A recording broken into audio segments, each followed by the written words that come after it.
2, 1, go! Welcome to the world, little one.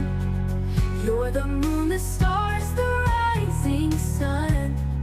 You bring natin, project natin sa ngayon. So ito, nandito po tayo sa labas at magkakaroon tayo ng site check.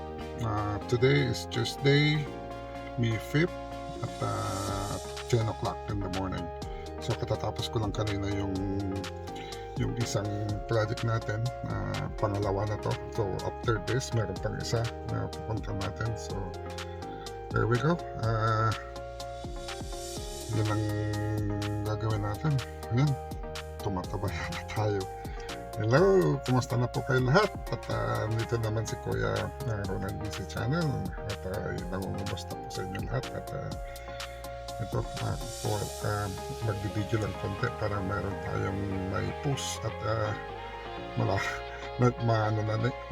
na yata yung YouTube natin, madidemo na yata, madidemonetize yata yung YouTube natin pag wala tayong upload hindi na tayo nakakapag-live, busy tayo so there we go.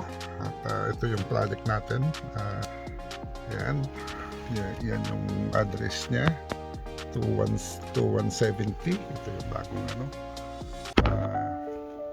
bahay na ginagawa. So ito yung kailangan ng power. So isusurvey natin kung saan tayo kukuha ng power. Wala dito sa kalsada, baka na sa likod. Punta natin sa likod. There you go.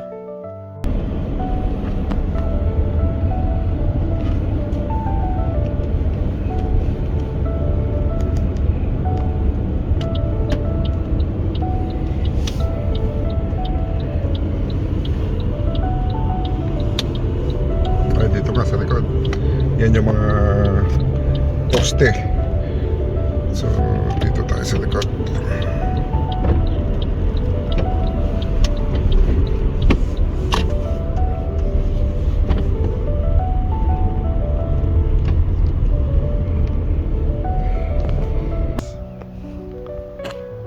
Ito yung bahay na project na gagawin. So titignan natin itong poste na to. So may malit na transformer doon. Yung papalitan natin. So itong kable malilit. So mag-upgrade tayo, papalitan ko rin yan.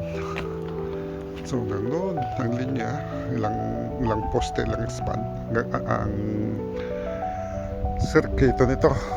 So ayan, maglalakad-lakad at magsusorbe tayo. So ganito na lang. So ito yung chinik natin. Ito yung mga poste na kailangan nating palitan, yung mga alambre niya, yung mga wire, yung tatlong ganyan, papalitan natin lahat yan. Pero yung mga poste okay pa naman according sa age niya at sa height niya. So okay pa naman. So yan okay pa naman. So maaari itong isa medyo luma na. So yan yung chichikin ko doon sa SPADA calculation kung kaya yung tension pag pinalitan ko yung mas malaking wire, kasi siyempre pag malaking wire yung tension niya mas heavy.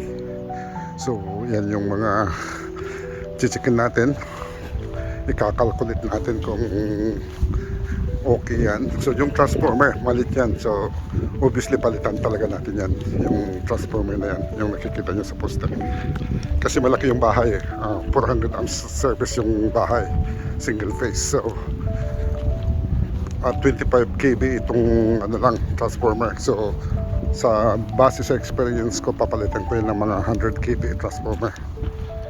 So yung poste, malaki naman yung poste na, kasi 45 feet height at saka class 2. So yun yung mga kinakailangan natin sa 100 kV transformer. So yan, habang nilakad, so i-upgrade natin lahat yan. So babalik tayo sa office at ikakalkulit natin lahat ng mga load ng mga bahay na nakakonekta dito sa circuito na to. Tapos yung transformer Minimum yan 75 pero lalagay ko ng 100 kVA para sa mga future consideration kung halimbawa gusto nilang mag-upgrade ng mga neighbors. So yan yung gagawin natin. So laki ng backyard dito. Yan.